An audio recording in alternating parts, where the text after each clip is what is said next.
Hello guys, magpintura tayo ng gate gamit ang high gloss acrylic thinner primer with the color green, gray primer at ito panghalo para i-catalyst para mag-tumigas yung primer. Okay, samahan nyo ako. A few moments later. Diyan ang ating pipinturahan. Ito. Ayan. Gate. One eternity. Primer muna tayo. Okay. Ayan. At nandito na tayo. Nag-primer na tayo ng gray using acrylic gray primer with catalyst. So ito yung kagandahan sa spray gun ang gagamitin dahil matipid sa pintura. Biruin nyo yung 1 litro na 1 liter of primer, marami pang sobra at nailagay ko pa doon sa kabilang gate. So napakatipid talaga ng pagpipintura kung gagamit tayo ng spray gun. Ang problema lang dito is kailangan mong mardamihan yung thinner mo, kasi kung kaunti ang thinner ay magkakaroon ng cotton candy na result, parang sapot ng gagamba. So kailangan mas maraming thinner ang ilalagay. Ayan. So yan na tayo sa primer na tayo. Gray. At mamaya konti ay lalagyan na natin ito ng kulay na magandang tingnan. Alright. Rock and roll to the world. So sabayan nyo ako. So guys, ngayon ay magpintura na tayo ng green. Ito yung gagamitin natin. So sabayan nyo ako at final color na ito sa ating pintura ni Jetec 2024. Dahil bakasyon ngayon, ito muna ang pagkabala natin kasi wala tayong time mag-liwaliw. Ito yung ginawa nating gate, letter T, Tech Vlog, Judag Tech Vlog. Samahan nyo ako guys, tara na.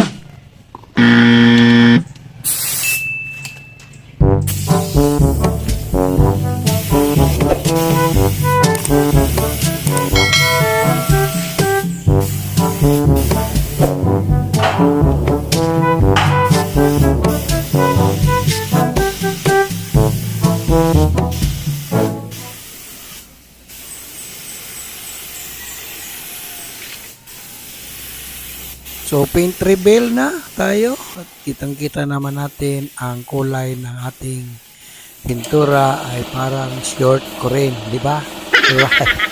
So yan ang gusto kasi ng aking bahay dito, na yung kulay ng aming gate ay green. Kasi yan ang pati yung sasakyan namin ay green din. Di ba? Yan ang gusto niyang kulay. So pinagbigyan natin at ito na tayo sa pagkukulay ng green. Ang ginamit natin dito is parang combination ito ng light green, may pagka-yellow, yellow green. So at pinahalo natin doon sa tindahan at nagustuhan naman ng aking misis. At yan na yung final moment, ang paglalagay na kulay sa hindi ko na nilagyan ng papel yung poste kasi kailangan pa naman kasi i-finish yan. So as is na lang muna. Alright. Importante kasi matabunan natin yung pintura ang bakal kasi yan ang unang kalaban ng kalawang. Yan. At tingnan ninyo, yung aking pintura ay napakatipid. 1 liter lang, ubos na lahat. maganda pa yung pagkapintura. So by the way, yung ating air spray gun ay napakamura na ngayon. Noong binili ko ito is 1,290. Ngayon 247 na lang. So napakalaking diferensya yung spray gun talaga. Alright. So yan. Yung pagpipintura talaga is kailangan mayroon tayong tiyaga dito. Dapat yung i-prepare natin yung area na ating pagpipintura. At kanina lang ay nag-grind na natin yung ating area o yung ating material, at kaya naman ay nagpintura na tayo. At ito na nga ay nagpintura na tayo nang sa ibaba na, at dahan-dahan nating pinapadaan ng ating air spray gun natin.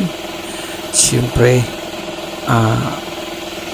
ang ating objectivity is yung pagpipintura, dapat malayo tayo, yung hangin ay hindi papunta sa atin para hindi tayo makalanghap ng pintura. Yes, of course, dapat mayroon tayong face mask pag nagpipintura. Kanina sa sobrang excitement ko ay nakalimutan ko na yung paglagay ng face mask. Alright, no? Kasi importante talaga yung face mask kasi mabaho masyado ang pintura. So yan lang, at nandiyan na tayo sa punto na kailangan na nating maganda yung pagkakulay ng ating gate. Ito yung dapat maliit lang yung gate, pero naging malaki kaunti, di ba? Right. Okay, sa puntong ito ay dito naman tayo sa front gate. So, tirahin na natin ng kulay ang front gate. Ayan. Diba? Front gate ng bahay. Ito yung ginawa ko kasi mayroon kaming 30-day 90 kailangang mag-report sa school. At ito na yung pinagkaabalahan ko, diba? So, pag time ng rest ng mga guro at time din na makapag trabaho tayo dito sa bahay, kasi 1 year halos na sa school lang talaga yung aming focus. So mabuti na lang at mayroon kaming uninterrupted 30-day vacation. Okay, kasi yung next 30 days po ay interrupted na kasi mayroon ng maraming mga activities. Although vacation pa din ng mga bata, at kami ay obliged na talaga na mag-report kung tatawagin kami ng aming school head.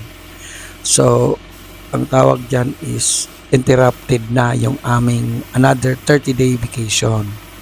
So, with pay po yan. Saan naman na po bakit mayroon kaming with pay? Kasi ibabase yan sa aming na-render na serbisyo. Yung tawag is PVP, Proportionate Vacation Pay.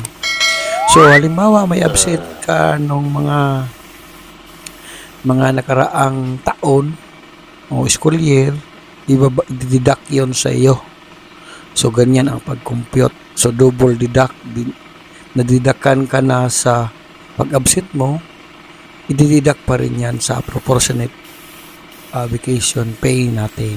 Yan. So kinikwento ko lang po na maraming pagbabago sa Department of Education nang maupo ang ating pangalawang Pangulo. So dati kasi pag bakasyon na, nandoon na sa kalahati ng bakasyon, bumabalik palagi kami sa school kasi maraming mga reports. Ngayon ang nangyari is after na ng 30 days vacation namin na straight, ay doon pa namin gagawin yung aming mga reports. Diba? Diba maganda?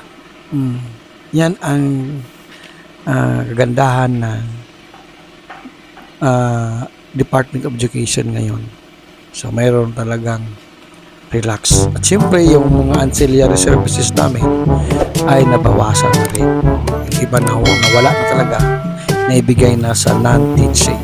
O yan o, natapos na. Kinintuhan ko lang kayo ng buhay guro at alam naman ninyo ang buhay ng guro, di ba?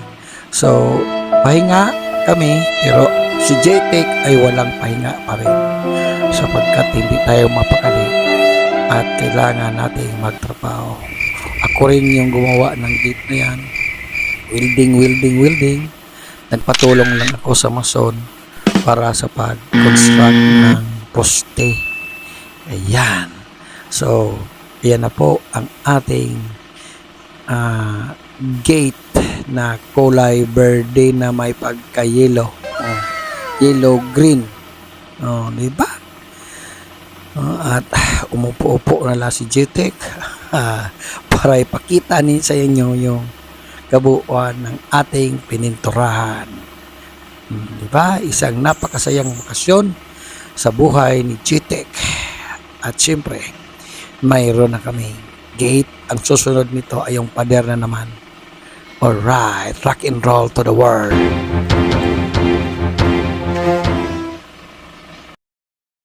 Ito na ang final moment.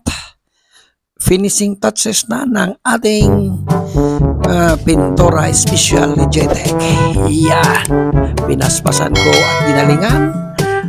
Binilisan yung pagpipintura at napakainit na. Mayang konti ay siguradong bubuhos ang napakalakas na ulan.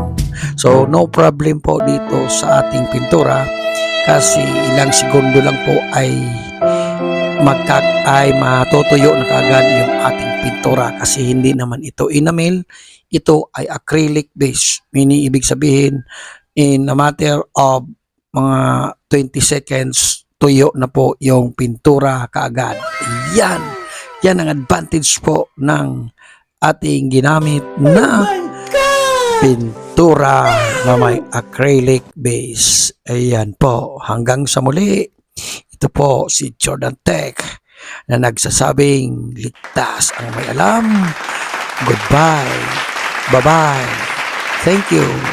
And happy vacation sa lahat ng mga guro sa buong Pilipinas. Oh my God! Bye-bye at salamat.